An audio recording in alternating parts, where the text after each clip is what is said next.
इसी पर बात करके हमारे साथ मौजूद हैं साबिक वफाकी वजीर बराए माहौलियाती तब्दीली शरीर रहमान साहिबा।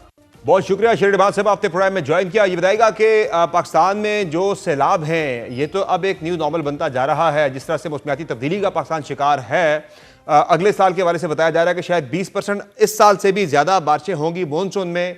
यानी उसका मतलब वाज़ेह तौर पर यही है कि इस साल के सैलाब से भी ज़्यादा बुरी सैलाबी सूरत हाल अगले साल भी हो सकती है। तो क्या हम यही करेंगे कि जब सैलाब आएगा तो उस वक्त हम जो है वो एहतियात, यानी उस वक्त हम रेस्क्यू में लग जाएंगे लोगों को के बचाव में, या हमने कुछ ऐसे इकदाम उठाने हैं, ऐसी पॉलिसीज बनानी है कि हमने इस तबाही को रोकना भी है, अमली इकदाम भी उठाने हैं?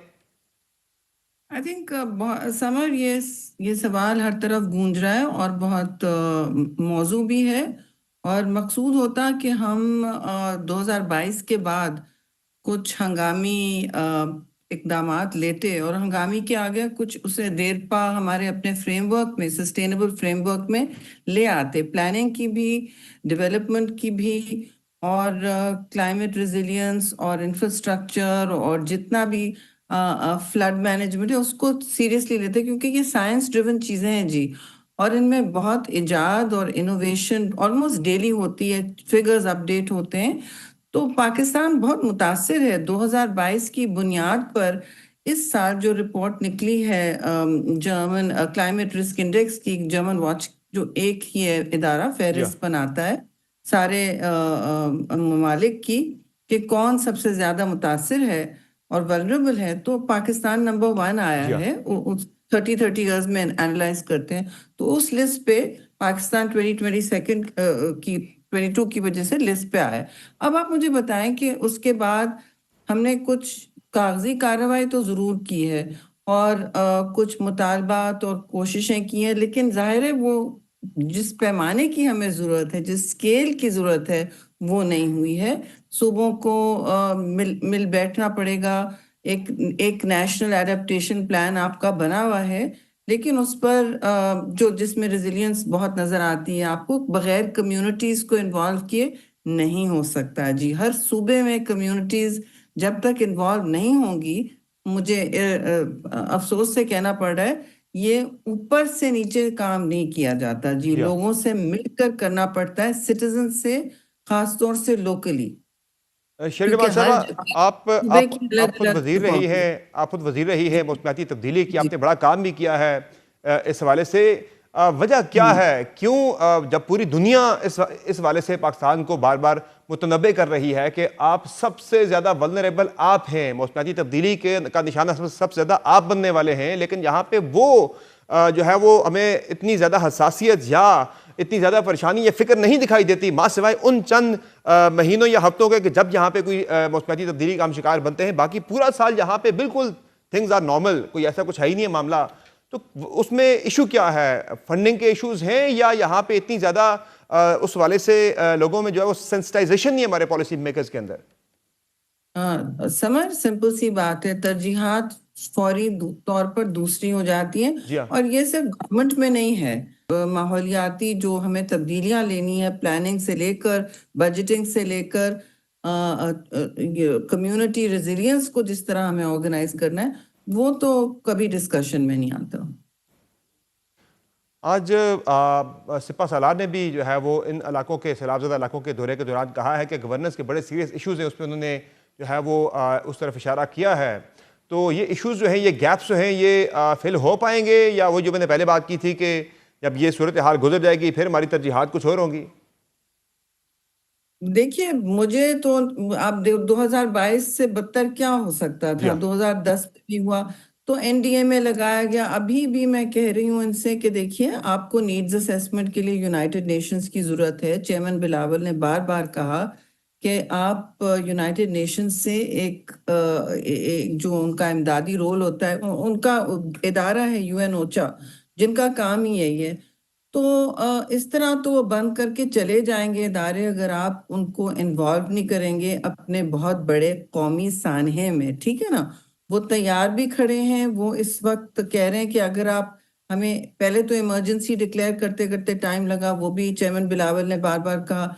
आप फिर बीआईएसपी लोगों को घर तक मुंतकिल नहीं कर रहे अभी भी। तो ये chicken and egg goal goal argument नहीं घूम सकता। तबाहकारी बहुत ज्यादा है इसमें। अदाद शुमार तो हम रोज सुन रहे होते हैं, बढ़ रहे होते हैं, चेंज हो रहे होते हैं। तो देखिए तबाहकारी इतनी ज्यादा है, खासतौर से एग्रीकल्चर तबके में, और ह्यूमैनिटेरियन क्राइसिस बहुत संगीन है। तो जब 4 मिलियन लोग अगर बेघर होंगे, जितने भी होंगे, पहले तो आपने ह्यूमैनिटेरियन फ्लैश अपील करनी है। जो लोग 1-1 मिलियन ममालिक दे रहे हैं, उनको उनको 10 देने पड़ेंगे, ठीक है। वो जब फ्लैश अपील होती है तो वो उनको देना पड़ता है, पड़ता तो नहीं है मगर वो दे सकते हैं। और 2022 में भी खुद जो प्लेजेस हुए लगता थे है। वो पैसा भी नहीं आ सका था मुकम्मल तौर पर। नहीं नहीं नहीं, I beg to differ. Pledges आधे जरूर आ गए थे, ऐसा ही होता है इन चीजों में। आप गिनवा लें ईएडी से, ऐसा नहीं हुआ कि नहीं आए, लेकिन नहीं नहीं आधे आए जब थे, आ लेकिन जाहिर जाते, है वो उसका आधा भी नहीं आया। आधा इज वेरी गुड, आ जाता है। We need to now check and stop saying कि वो नहीं मिले। भाई आपको बिल्कुल मिले, मैं आपको गिनवा देती हूँ। चाहे लोन्स थे, अब आप ग्रांट्स मांग सकते हैं, क्लियरली मांग सकते हैं। अपनी फ्लैश अपील नहीं करेंगे तो उसकी बुनियाद पे आपको रिकवरी के लिए नहीं कुछ मिलेंगे। और हुकूमत कह रही है हम रिकवरी तो जरूर मांगेंगे। तो रिकवरी का अगर आप ये नहीं करेंगे और पीडीए में नहीं बनाएंगे जो नीड्स असेसमेंट होता है, तो फिर जो एक प्रॉपर नीड्स असेसमेंट होता है, उसके लिए भी यूएन की जरूरत होती है, वर्ल्ड बैंक की जरूरत होती है। इदारे सब आपको हेल्प करते हैं, ठीक है, बिल्कुल करें उनको। अभी से आप इन्वॉल्व करें, ना लेकिन कि जब शरीर मान साहब, जाहिर है ये इशू बहुत बड़ा है, और इसमें जाहिर है कुछ शॉर्ट जीआईएस टर्म तक क्यों इकदाम नहीं हैं, कुछ मुंतकिल हो लॉन्ग रहा टर्म जी? इकदाम कैश हैं। सपोर्ट, समर जी जी, समर कैश सपोर्ट मुंतकिल होना चाहिए लोगों तक, ऐसा ही है। घरों तक। जी जी। और जाहिर है हमने तो जब जब बात करती हैं कि हमने रेजिलियंट इंफ्रास्ट्रक्चर हमने बनाना है, क्लाइमेट रेजिलियंट, तो उसमें जाहिर है इस मरतबा भी जो तबाही हुई है उसमें बहुत जी बड़ी वजह तो तजावुजात की एक बहुत बड़ी वजह थी। जाहिर है एक्सट्रीम वेदर इवेंट्स भी हुए, लेकिन उसमें जो एक बड़ा कसूर था वो हमारा अपना भी था कि तजावुजात थी। हमने इन्फोर्समेंट के वाले से भी इकदाम उठाने हैं, और आइंदा के लिए हमने जो अपना लाइफ स्टाइल है वो तब्दील करना है, एडेप्टेशन को हमने देखना है। तो इस वाले से बड़ी पॉलिसीज बननी है। बिल्कुल जी, पॉलिसीज बनी हुई हैं। सॉरी, पॉलिसीज बिल्कुल बनी हुई हैं। इम्प्लीमेंटेशन का फुकदान है फिर।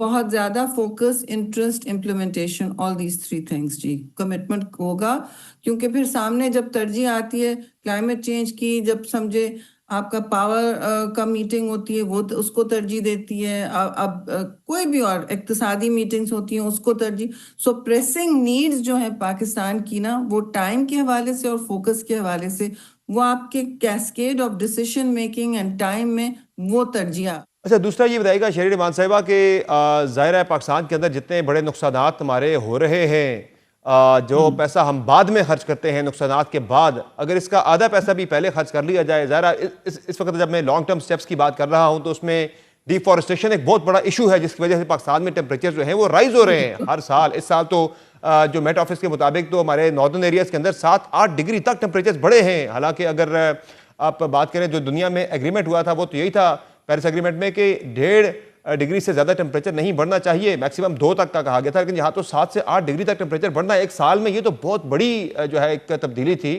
तो जिससे हमारी तरफ जो है वो ग्लोव के बहुत ज़्यादा इवेंट्स हुए हैं। और बाकी भी ये जो बात होती है पाकिस्तान में काफ़ी ज़्यादा जो एक्सट्रीम वेदर इवेंट्स हुए वो भी इसी राइजिंग टेम्परेचर की वजह से हुए हैं। तो उसके लिए लॉन्ग टर्म स्टेप्स हमने उठाने हैं। डिफॉरेस्टेशन का जो मसला है, हमने अपने ग्रीन एरियाज को बढ़ाना है। जी, ग्रीन एरियाज पर जब आप बात करें तो खैबर पख्तूनख्वा पाकिस्तान का सबसे ज्यादा ग्रीन इलाका हमेशा से रहा है। थोड़ा बहुत आज़ाद कश्मीर है, बट बेसिकली केपी सूबा एक खूबसूरत तरीन और फॉरेस्टेड इलाका था। अब आप चित्राल चले जाएं या स्वात चले जाएं, बहुत से इलाके आप देखेंगे। मैं इसको ब्राउनिंग ऑफ पाकिस्तान कहती हूँ, जिस तरह ये भूरे हो गए हरे से, ठीक है। और वो वादी फिर भी आपने 2017 से केपी ने, पहले भी ऐसा हो रहा है लेकिन पॉलिसी बना के टिम्बर काटा है।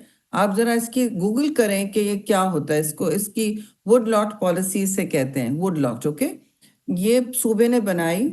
और मैं इस वक्त सियासत नहीं करना चाह रही क्लाइमेट पर, लेकिन जो मिलियन ट्री सुनामी था, बिलियन मिलियन वगैरह, उस वक्त भी मैंने क्रिटिसाइज नहीं किया, because it's as a theory it's good, तो उसको आप सपोर्ट करते।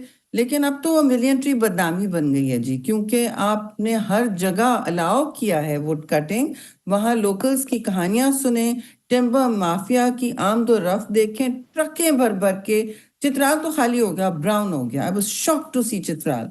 बचपन में मैं गई थी, आई एम रियली हॉरिफाइड। और उसके बाद आप देखें स्वात में भी सूरत हाल है, रिवर पे जाती हैं धुल के सैनिटाइज होके काबुल से वापस आती हैं अफगानिस्तान से कि ये काबुल की टेम्पर है या पाकिस्तान की। कि जी जिस तरह आप ट्रैफिक देखते हैं ना ट्रेड का, जी जी उसी तरह इलीगल स्मगलिंग होती है, यहाँ कटता है वापस आता है as Afghan timber. Everybody knows, every local knows, रो रहे होते हैं कि ये लोकल टिम्बर जा रहा है क्योंकि पहाड़ खाली हो रहे हैं। और पॉलिसी बनाई हुई थी जी 2017 से कि हम काटेंगे। हद होती है ये। और जी। कोई अजीब जस्टिफिकेशन दे दिया कि कुछ इलाकों को जरूरत है काटने की, वो एक अलग चीज होती है, उसको हम सब पहचानते हैं। इनके फॉरेस्ट्री वाले और कुछ अच्छे डिस्ट्रिक्ट कमिश्नर्स तो रोते रह गए, मेरे पास पहुंचे, पर ऐसे केपी हमारी बात नहीं सुनता, कोई सुबह नहीं सुन कश्मीर के अंदर यही सूरत वो हाल है, सिर्फ केपी नहीं, कश्मीर के अंदर यही सूरत हाल है। पंजाब के अंदर भी काफ़ी ज़्यादा इश्यूज आए हैं डिफॉरेस्टेशन के।